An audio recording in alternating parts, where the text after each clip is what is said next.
Ehungarren orrialdean, genero narratiboa landuko dugu, eta hor dauden azpigeneroak, bai. Testuak esaten den moduan, hainbat narrazio mota daude. Batetik ipuina, eta ipuinaren ezaugarria da, narrazio testu laburra dela, eta kontatu daiteke ahoz zein idatziz.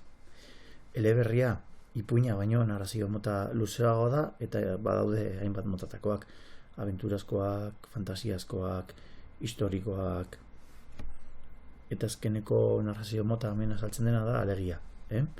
Eta helburua, irakasteko helburu bat izango zen, narrazio testu labur honenak, eta animaliak izan dira protagonistak, bai. Eta beti, alegiaren amaieran beti badago irakaspen bat, gazteleraz esaten da, gazteleraz moraleja bat, bai. Eta besterik gabe egingo duguna da lehen biziko ariketa, arretaz irakurri eleberrizate hauek eta lotu pertsonaia hauekin. Artur Erregea, Peter Pan, Fernando Mesketarra eta Matilda.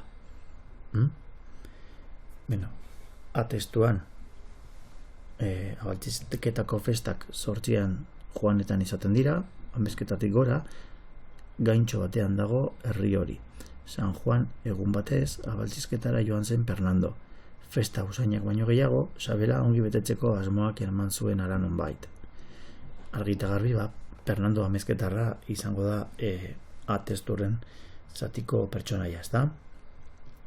B zatiko pertsonaia. 3 urte zituenerako neskatoak bakarrik irakurtzen ikasi zuen, etxeko egunkari eta aldizkariak erabiliz. 4 zituela gogoz irakurtzen zuen, eta normala denez, liburuak izateko nahia piztu zitzaion. Ikusko dugu, baina kasu honetan Arturo Erregea ez da izango, eta Peter Pan ere ez dut uste izango denik, neskato bati buruz ari delako. Aukera bakarra Matilda da.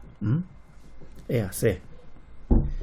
Orduan, Arturrek ezpata eskutokitik heldu eta kementxu eta aixe atera zuen ingude eta harritik. Ondoren, zaldi gainera igo, arrapalada bizian abiatu, eta zer kaien gana heldu zenean ezpata eman zion. Arturri buruz ari da eta ezpata bati buruz, orduan suposatzen dugu Artur Erregeari buruz ari dela C testu zatiak. Eta azkenik de zatian, baina nik ez dut hasi nahi, bota zuen. Umea izan nahi dut betiko, jolasean jarraitu, horregatik egin nuen iez. Kensingtongo lorategitik eta horregatik bizi izan naiz maitagarriekin urte askotan. Maitagarriak dira hor animali fantastiko txikitsuak, eta horiek dira Peter Panekin ibili zirenak, orduan de izango da Peter Pan, bai? Bigarrengo ariketa zuek aukeratu behar duzue, jartzen du osatu, gogoken duzuen liburuaren fitxa, eta kontatu ikaskedeari. Hemen ezin izango dugu kontatu, baina mesedez idatzi kuadernoan. Zein izango zen orain arte gehien gustatu zuen liburuaren izenburua, nork egin duen, egin liburuaren laburpen bat, eta kontatu liburuari buruzko iritzia, zergatik gustatu zaizuen,